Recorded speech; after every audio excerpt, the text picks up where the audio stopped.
Hello and welcome to Aviadev Insight Africa, the podcast offering a window to the world of African aviation with your host, John Howell, CEO and founder of Aviadev Africa. Today, I am delighted to say I'm joined by two guests, one of which is one of my oldest friends in African aviation. Another one is a very good friend that I've met relatively recently, the last couple of years. Aaron Munyetsi is the CEO of the Airlines Association of Southern Africa, or ASA. And he's joined by aviation analyst Tatum Cock, who are preparing. We are just a matter of weeks away now from the annual General Assembly, which is going to take place in Hermanus, Western Cape, between the 13th and the 16th of October. And I'm delighted to say that I will be there in person as well. Now, the aim of today's podcast is to preview the event next month and also look back on Aaron's first 12 months at the helm of the organization. So let's start there, Aaron. How have the first 12 months in the ASA hot seat been? Thank you, John. Thank you very much for welcoming us, and hello to everybody. Yes, John, they say time flies when you're having fun. I can't believe it's already 12 months, yeah? So yes, it is 12 months, and it has been 12 months of excitement. I think I literally hit the ground running, not only running, skidding, skating, and having a lot of fun. I'm grateful that I took over from a very good friend and a very established professional, Renelle Stender. And taking over from her was almost, for me, a godsend because I took over a program that was already set. And I also joined a team that is very committed, dedicated, and determined to make a difference. Present company, not excluded. My colleague Tatum has been at the forefront of analysis that gives the industry the previews of what is going on, and the rest of the team behind us. So it has been a very encouraging 12 months, John. And on the other side of having joined ASA at a very difficult time coming out of the COVID lockdown situation in South Africa and in Southern Africa, we had to be very clear in terms of what exactly do we want to do. So the mission was very clear for us. We wanted to do 3 or 4 things. The first one was to ensure that our member airlines especially have a clear sight of the runway in terms of how do we take off now that all these things that were brought to us by the pandemic were being cleared. So we had to have a clear sight of the runway in terms of, number one, focusing on what are the things that are going to bring what I call the 3 Ps into focus. The first one was the process itself. What needed to be done to clear the runway for the airlines in terms of the regulations. We'll talk about it later on this podcast. The regulations needed to be unwound so that there was no hamstring effect on the airlines. The second thing was to say the cost. The cost of restart was not only financial, it was also about the people that were involved. It was also about the environment. It was about the equipment. So there was a lot of cost elements that were involved that we needed to take cognizance of. And that for me is the price that we paid. So that's the second P. And the third one obviously was to say, given the fact that we have spoken about process, we have spoken about price, the price we are paying. What is the profitability angle for our airlines? So we had to make sure that whatever we do has a clear focus on how the airlines are going to start at a lesser cost and at a very clear process that was meant to make sure that they do what they needed to do, and also to make sure that they are profitable. Because, John, you and I are very clear about this. We have spoken to this many times. Even before COVID, we could not even talk about the word profit. It was almost like swearing when you talk about profit on the African environment. But here we are saying, we have been given a perfect example, exercise now to say, never waste this particular situation. We need to be able to say, where does profit feature in everything that airlines are going to be doing? So we had a very clear sight in terms of what we needed to do. The second element, John, is having joined ASA at that particular time, we also had to focus on the regulatory aspects. There were things that were not only in South Africa, but in the whole of Southern Africa, from a regulatory point of view, that we needed to address. Some people say that there were elephants in the room, but I don't deal with elephants in the rooms. The elephants belong to the bush. They don't belong in the room. So we needed to unpack them and say, let's attack these regulatory issues. Some of them were, can I say, things that we just adopted without thinking about the actual impact on our airlines. We needed to talk about it. The third element was obviously, for me, the saying, never a crisis is a terrible thing to waste, John. I needed to make sure that we are going through a crisis and we can't waste the opportunity that this crisis gives us. So this crisis gave us the opportunity as ASA at the time I joined to actually say, what can we then say is the driving force behind us as an association being relevant to our members? And it came very clear, loud and clear, that our focus was, number one, to say to the member airlines and to our member associates, we are the glue that brings everybody together. So we talk about the regulatory aspect, where we talk to the ministers, where we talk to the civil aviation authorities, where we talk to air service navigation providers, where we talk to everybody and say, we are all in this together. So we were able to actually prove beyond any doubt that we are the glue that keeps everybody together. So every single step of the way in the past 12 months, I have been very lucky in that I've been clearly guided in terms of where do we want to be as ASA, what does that mean to our member airlines, what does that mean to our member associates, and what does that mean to the traveling public? Because remember, John, we also have a mandate from the traveling public. Because when things like, for example, cost come into effect, the traveling public gets impacted. Whether they are traveling as passengers or they are sending cargo, they are also impacted because the price that they pay becomes either increased or whatever it is. So we also have a mandate to the public. And we actually had to step in and say, as your representatives on behalf of the airlines that we serve, this is what we are giving you in terms of how we are going to restart this whole aviation in. And interestingly, John, the last element I want to talk about from a regulatory point of view was that there was quite a mishmash. I used to call it a dog's breakfast of regulations. Everybody had all their own regulations in all the 16 countries in the SADC region. We needed to find a way of saying, let us harmonize these regulations. We can't say in one country you need a PCR test, and in another country you need not only a PCR, you need an antigen, and you need to isolate. What is this all about? Let's find a common strategy that says all these regulations can be harmonized, and we can come up with a standard approach that makes everybody benefit from this. So it has been a very exciting 12 months. I can't wait for the next 12 months, because everything that we've learned in the past 12 months is now coming into fruition and is coming into being implemented in the coming 12 months. Yeah, I think that's a great overview to start us off. And yeah, I mean, you talk about the COVID situation, but we already had, and we still do have, huge issues when it comes to visa facilitation. It was just another layer of complexity that was preventing travel. And when I look back over those 12 months and I think about this, you came in September last year, we felt we were coming out of the pandemic. We get hit with Omicron, right, which was particularly bad down in Southern Africa. We've had a war started in Ukraine. We've had the fuel price go through the roof as a result of the war. We've had Comair's liquidation. There's so many different moving parts that have happened in that 12 months. It's never a dull moment. But in terms of the issues that you dealt with, because this is quite new for you in terms of the thing for ASA and the thing with an association is, as you said, you're sitting there as a conduit between the traveling public who want to understand why the costs of their flights are going up or whatever, and the airlines who are trying to communicate that. And you can sit there in the middle and be that kind of umpire in between the two.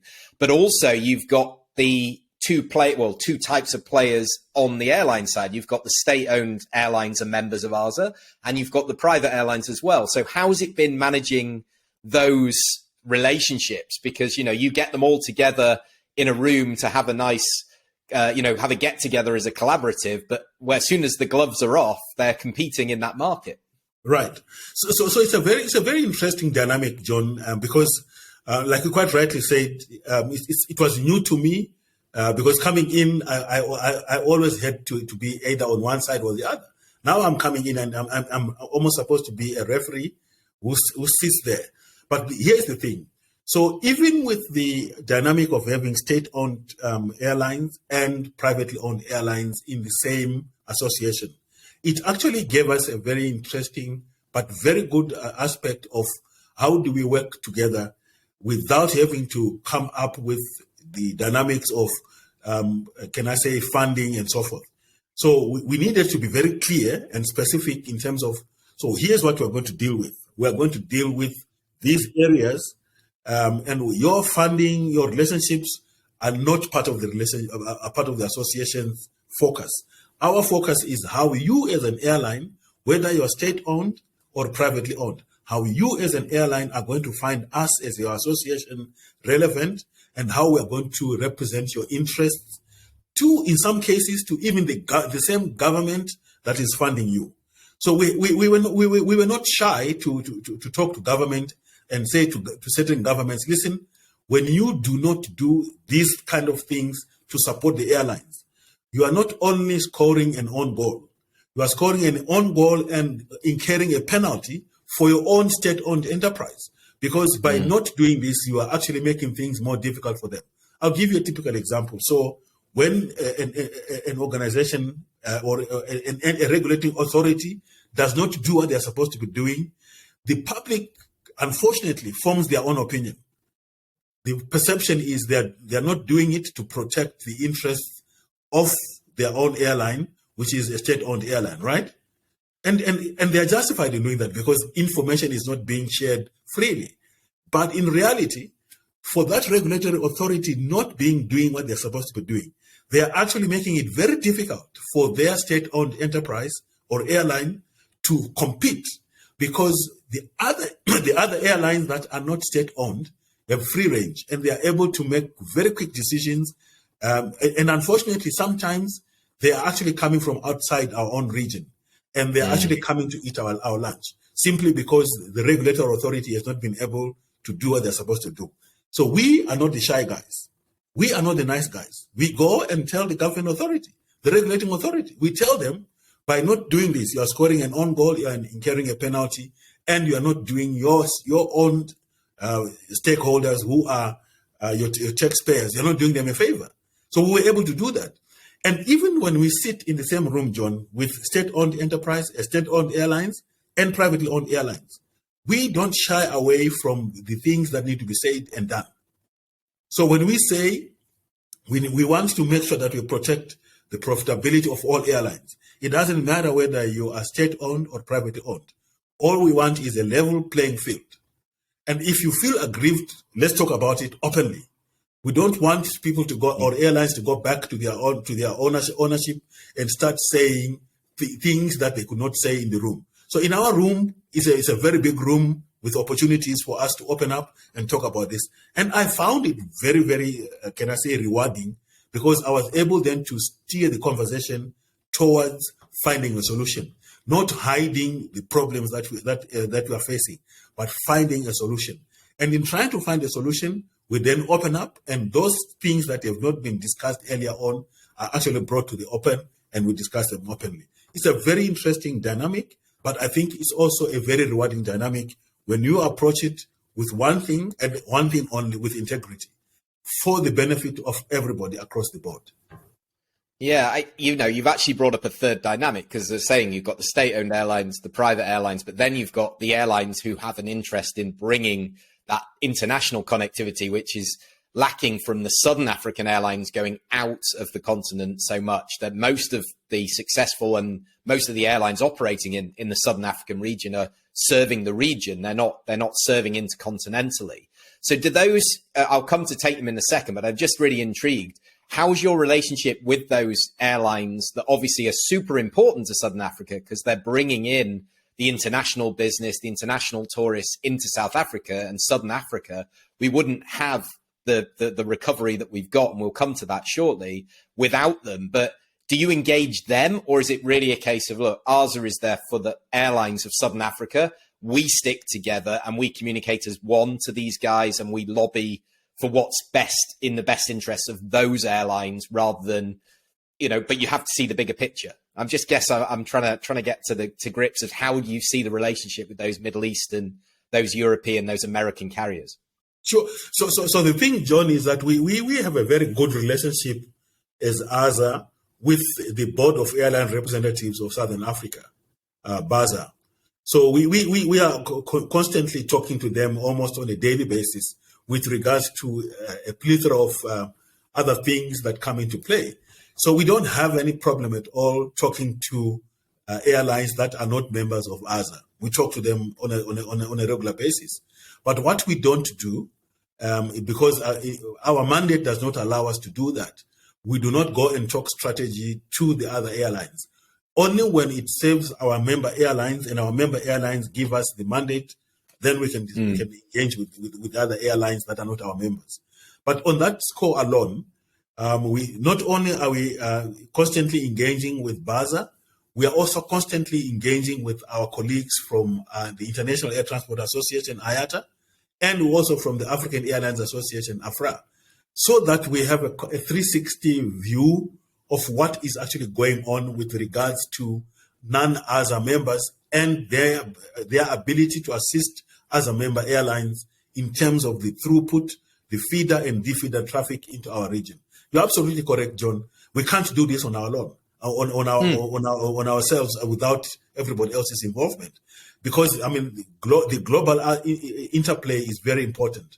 So when we talk about the SADC region, 16 countries, on the African continent alone, John, can you believe that the SADC region, 16 countries, we are pretty much the smallest regional economic community, with a total population of just over 78.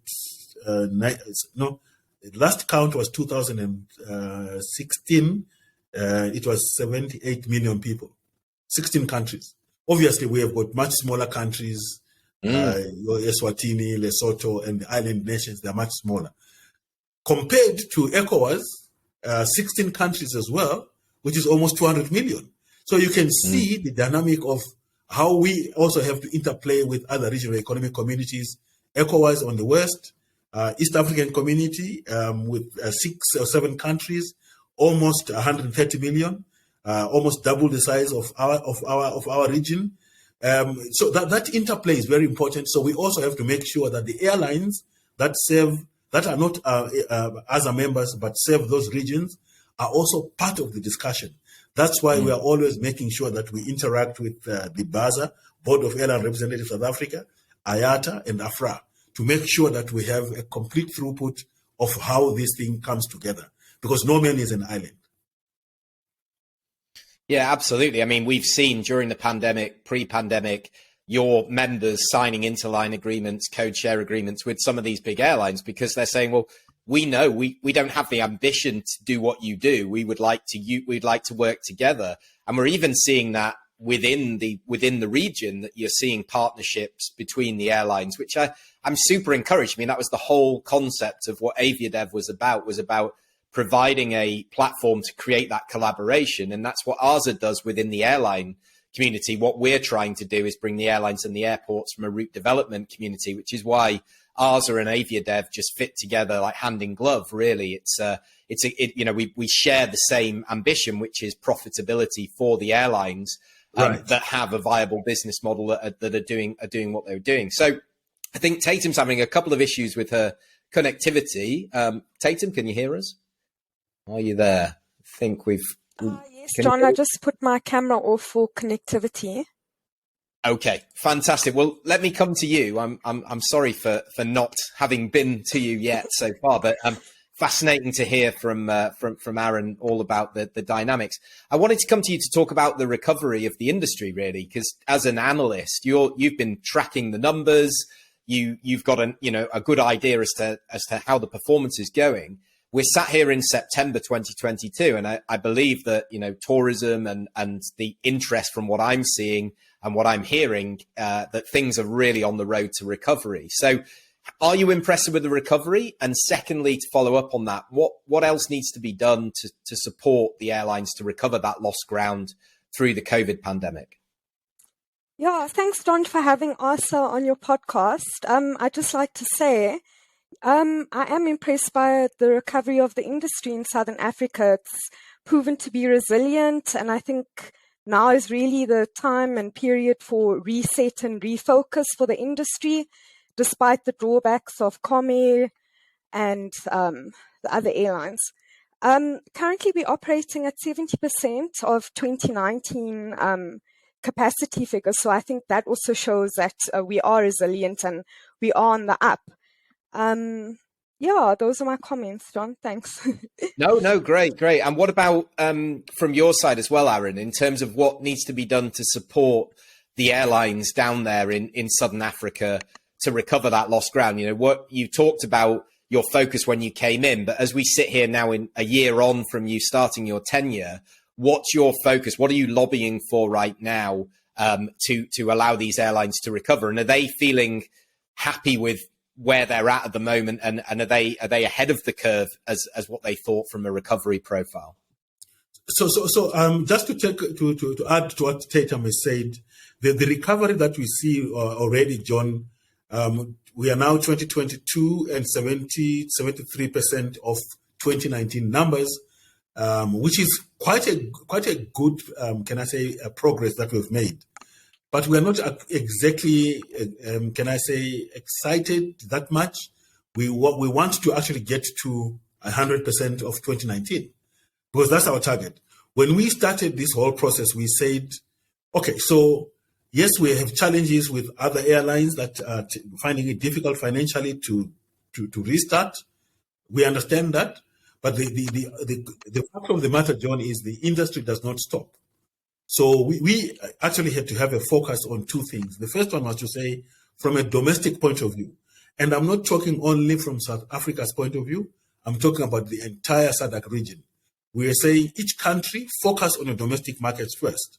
What can you do to resuscitate and to grow your domestic market first? Because there's no point in you trying to go outside your own country when you don't have your act together in your own domestic markets.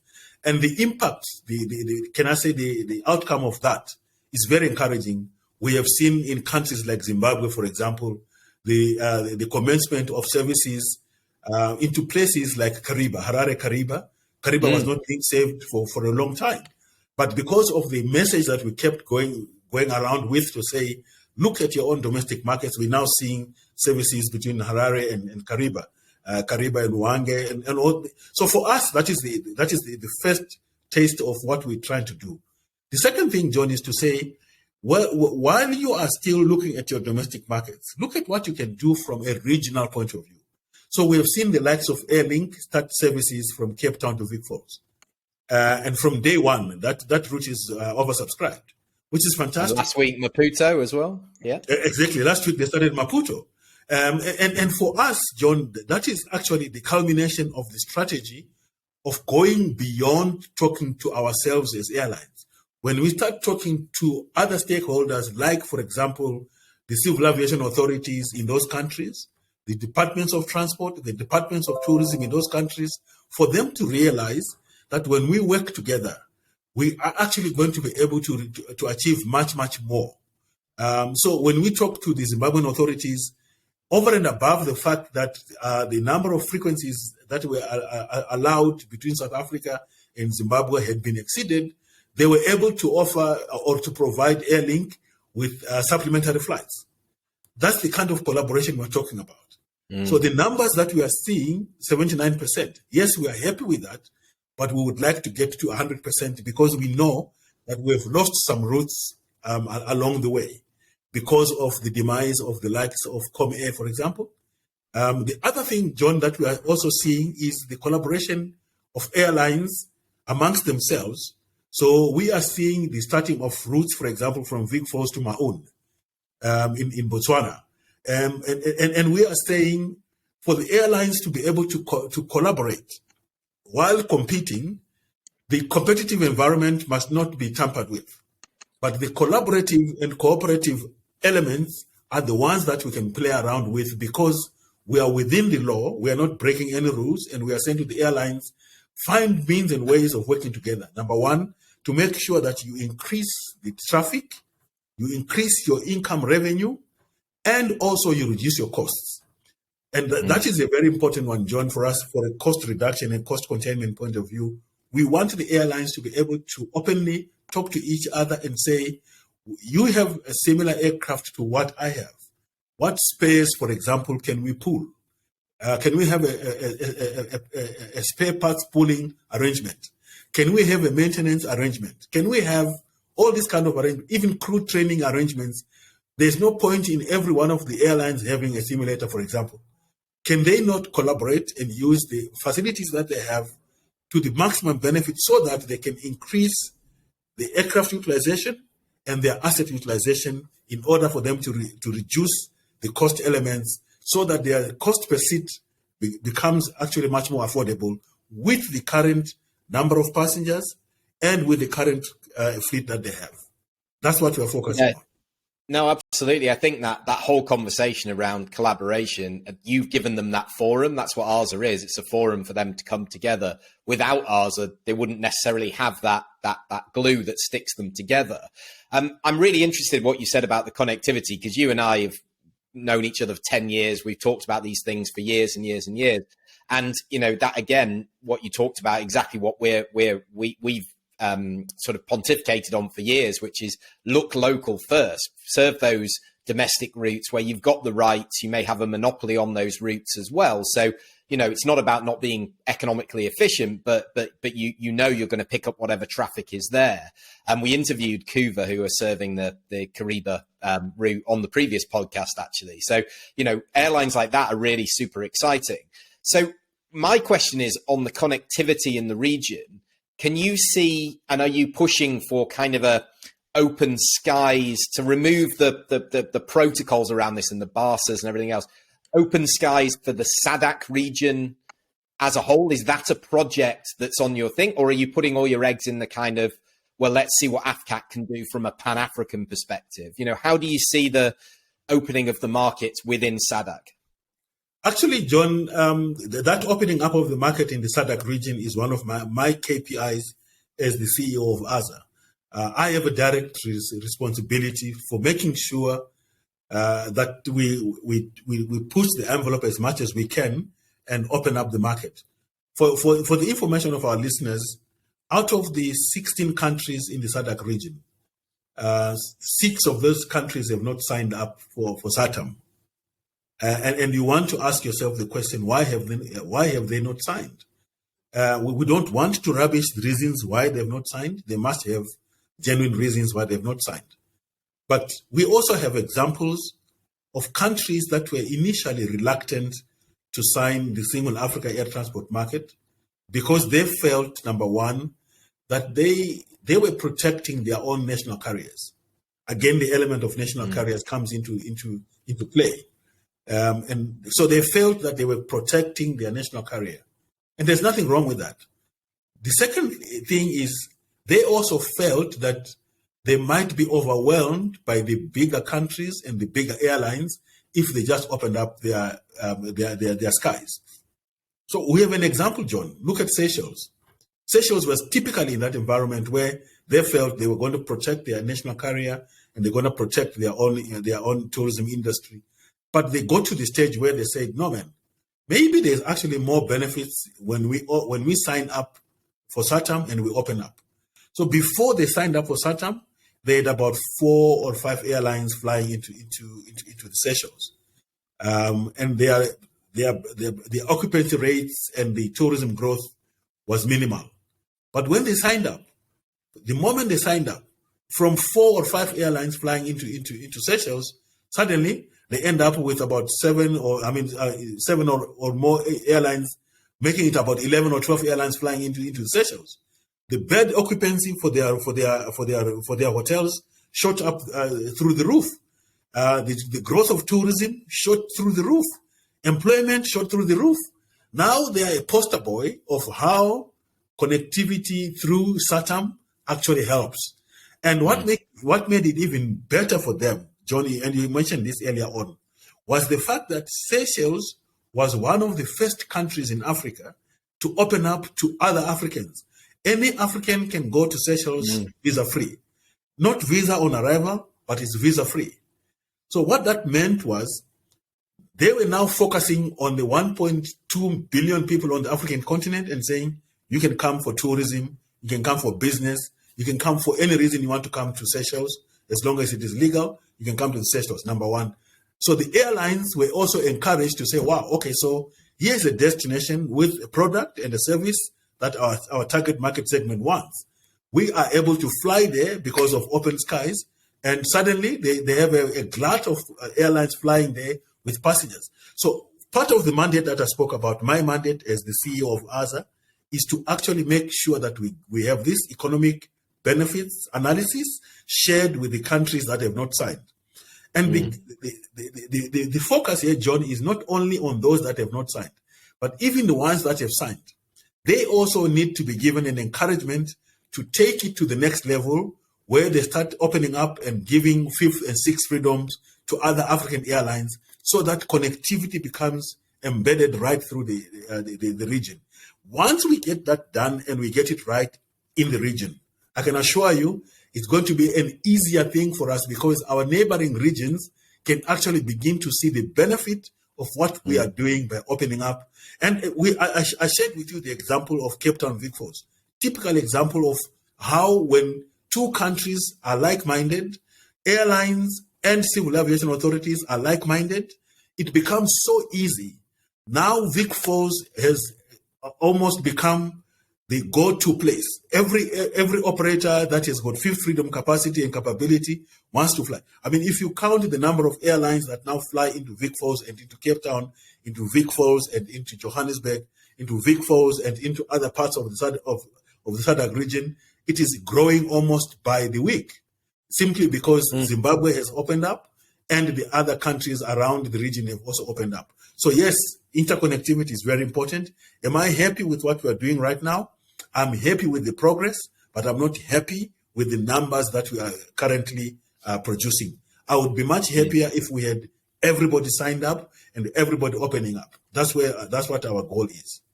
Yeah, I think that's a great point. I think there's two things for me. One is that obviously we have a new head of AFCAC who we know very well, Adefunke, who's going to shake a few trees and definitely ask some difficult questions. And also, the truth is that the facts, the data, the research, that isn't obviously enough. We've done these surveys, we've done the research. They've all proved that SATAM and that opening the skies will be beneficial from a job perspective, connectivity perspective, will bring the price of flights down. It's there, it's on paper, but it's not enough to get these countries to make that leap. And what you're saying, I totally agree with, which is we need countries to actually just say, we're going to implement, and then we can use them as an example to show others, look at what you're missing out on. I'm sure some of the countries would say, look, Seychelles is unique. Number one, it's completely reliant on air transport for its tourism and its business, being an island. And secondly, it's a small population, it's high yielding, it's this, that, and the other. It's different to some of the other countries, but it's still a success story. It's still something that we need to point to. So yeah, I'm really excited about this kind of new dawn and the way that everybody's looking at this post-COVID in a different way. I do think attitudes have shifted. I felt that at AviaDev. I'm sure we'll feel that at the AGA next month as well. So talking of the AGA, Tatum, let me come back to you. Can you give us a bit of an overview about the theme and the overall aim of the gathering? And also, I believe that you're oversubscribed. Is that right? Yeah, so John, our event is oversubscribed. So if you haven't registered, you can join us in spirit. We have now I'm panicking, hoping I've registered. No, I have. Yeah, and I hope you have sorted out your hotel accommodation as well. But the team is excited. We have a jam-packed agenda for everybody, starting with the welcome dinner. So I'll just give some teasers for the event. The overall theme is My African Dream.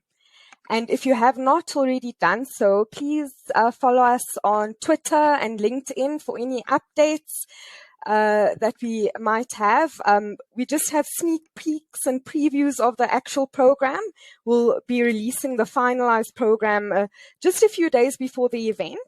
And yeah, the team is looking forward to it. We want to connect and see everyone in person. It's been 2 years. I think everyone has COVID fatigue. I don't think people even want to hear the name COVID anymore. But yeah, we're excited and we're looking forward to seeing everyone.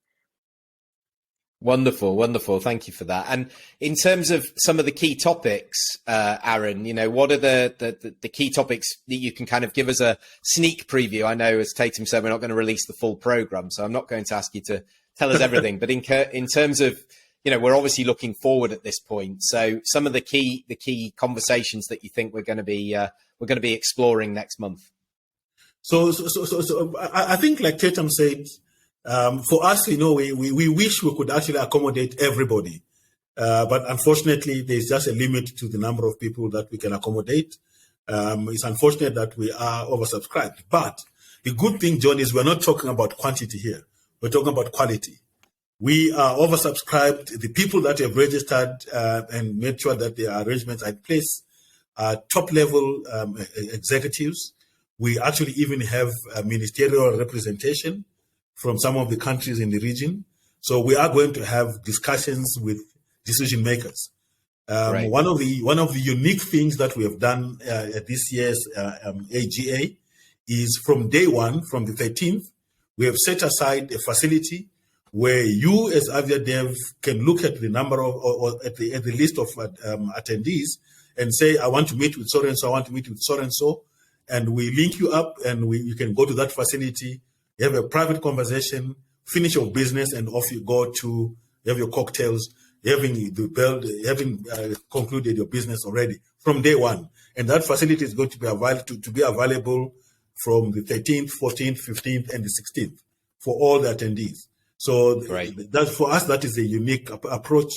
The second thing, John, is to say the theme itself leads us to do an introspection. And we are saying to our members and to all the stakeholders, look at yourself and say, okay, yes, we've gone through a terrible time with COVID and everything else, but be realistic and be true to yourself. What do you actually aspire to? Because I read a book not so long ago, John, that said, you actually never dream in the past, you dream in the future. And what we are doing here is giving everybody the opportunity to actually look at themselves in a futuristic point of view and say, what do I want to see in the future? Here we are coming together. And I can tell you, John, one of the things that I actually look forward to is having a sit down with you, just the two of us. We've been talking quite a lot over the past 10 years that we've known each other. And for me, it's time for us to consolidate because I want you to be my running mate. So you can now start saying to me almost on a monthly basis, Aaron, we spoke about this. Have you done this? I think that for me, that is the missing part. And that's my dream. My dream is to actually put the missing parts out and say, let's focus on these things. And this is the opportunity we are giving to all the attendees. What is your African dream? Because I also like reading quite a lot from our African leaders. Leopold Senghor, the first president of Senegal, said in one of his books, paradise looks like Africa in the morning. And here we are with an African dream. What does it look like, that dream? Obviously, it's about aviation, it's about tourism, it's about travel, it's about interconnectivity, it's about all these kind of things. But for John and Aaron, what does that dream look like? That's what we are doing. So there's going to be quite a lot of, interesting discussions. We're bringing our airline CEOs together, and we have a surprise package in how they are going to interact. Because it's not just an ordinary panel. They are going to sit and talk about things that are specific. And when they leave that platform, they are going to be committing almost like signing a pledge. This is what we are going to do as airline CEOs from other members. This is what we are pledging to do going forward. And then we are not forgetting the other stakeholders that are very important, John. because it's not only about airlines, it's about everybody else. So the air navigation service providers, the airport companies, the ground handling companies, the OEMs, the spare parts manufacturers, the engine manufacturers, all of them, they also have a role to play. We are saying to them, look at it from a different point of view and say, what dream do you have for us on the African continent? What engines are you going to manufacture? How are they going to impact our environment? So we also have an element that is going to talk about the environment. And as you and I have said before, John, environment is no longer a nice to do. It is a must do because we have to do it. And we are saying, how sustainable is this now? What are we going to do? We don't want to talk about airy-fairy things. We're going to talk about things that we're going to do today. I like the idea that you took a ferry instead of flying because you're conscious of your carbon footprint. What is it that we are going to come out of that conversation when we talk about it at our AGA? What are the things that our people are going to do? Because when you and I start traveling and saying to people, okay, John and Aaron are in this particular environment, in Zambia as an example. Guys, come. You were at the AGA, you committed. What have you done to your commitment?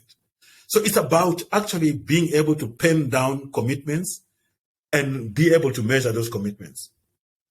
And the last thing, I think accountability. Absolutely. Accountability, exactly. And the last thing is we're also going to talk about the things that are normally spoken about, but nothing is ever done about. So we're not talking about profitability. We're talking about, okay, so as the regulators, you are the people that put the regulations together. What are you thinking of that is going to be of benefit to us as airlines and to the traveling public? And we are going to pen down and say, that's your commitment. When you go back to your offices, we are going to come knocking on the doors, knock. You promised us you're going to have this and this regulation either repealed, revised, or improved. Have you done it? So along the way, everybody has got something to say and do that we are going to actually measure. Because we are tired of just talking and not being able to do things. That's what this AGA is all about. No, fantastic. And I look forward to being part of that because I think accountability actually starts with communication.